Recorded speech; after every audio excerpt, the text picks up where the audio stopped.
Good morning. Today is Monday, April 9th, D-Day. I'm Connor Buckley. And I'm Adam Andreani. And this is Kennedy Live. Now for school announcements. Any student who wishes to enroll in AP Macroeconomics for next year must attend an orientation meeting with Mr. Santini today, 2:45 in room 101.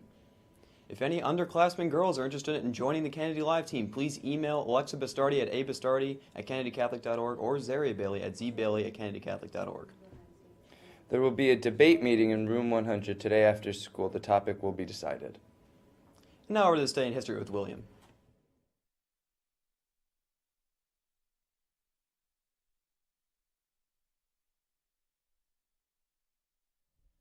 I'm William Kastberg, and this is This Day in History.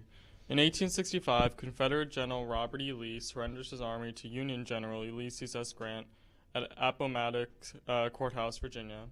In 1881, after a one-day trial, Billy the Kid is found guilty of murdering the Lincoln County, New Mexico sheriff and is sentenced to hang. In 1940, during World War II, Nazi Germany invades neutral Norway, surprising the Norwegian and British defenders of the country and capturing several strategic points along the Norwegian coast.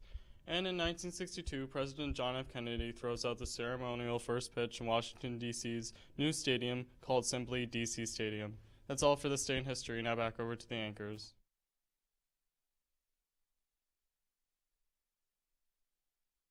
Thank you, William. And in breaking news, North Korea's government has communicated with the United States to say that leader Kim Jong-un is ready to discuss his nuclear weapons program with President Donald Trump. The confirmation from Pyongyang directly has created more confidence within Trump's administration about the wisdom of holding such a meeting. Trump took his own administration and other countries by surprise last month when he accepted an unusual offer from Kim to hold a meeting. The White House said it is expected the meeting to take place by the end of May. It's unclear whether a date that early could be achieved or whether it might be delayed.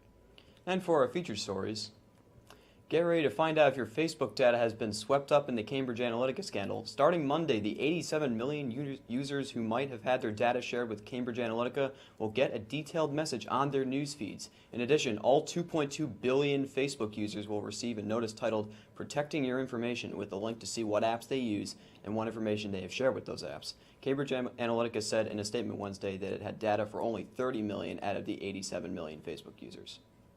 A man was injured in North Anchorage after a moose that had just kicked stomped his foot in return. It sounds like a moose were on a trail, and in this case, it sounds like the guy was trying to go right through them. State Department of Fish and Game spokesman Ken Marsh said, "That's never a good idea." The two moose left the area after the man had his foot stomped, said Alaska Troopers spokesman Megan Peters. "I am not a biologist, but a lifelong Alaskan. I would advise people not to go around kicking moose.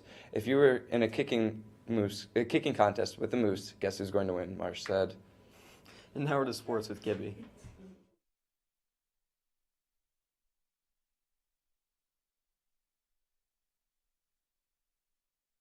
Good morning, Kennedy Catholic Sports Nation. I'm your host, Brandon Gibson. And March Madness finished up April 2nd, and honestly, it was an unshocking ending, so it wasn't like the rest of the tournament with all the upsets.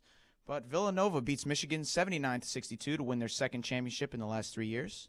And in the NBA over the weekend, the Cavs fall to the 76ers, 132-130. LeBron had the chance to tie, but he bricked his free throw, so shout out to him. And Ben Simmons, on the other hand, went off with a triple-double of 27 points, 13 assists, and 15 rebounds. The Raptors beat the Magic 112-101. CJ Miles led the Raptors with 22.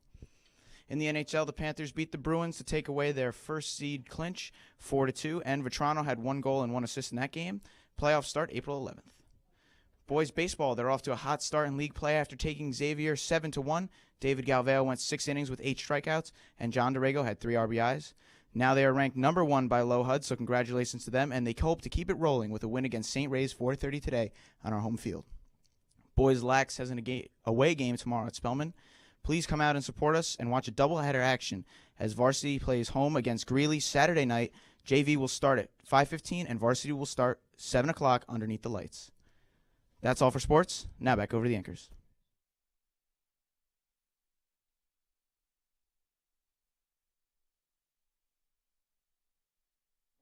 Well, I'm Adam Andreani. And I'm Connor Buckley. And this has been Kennedy Live. Have a great day.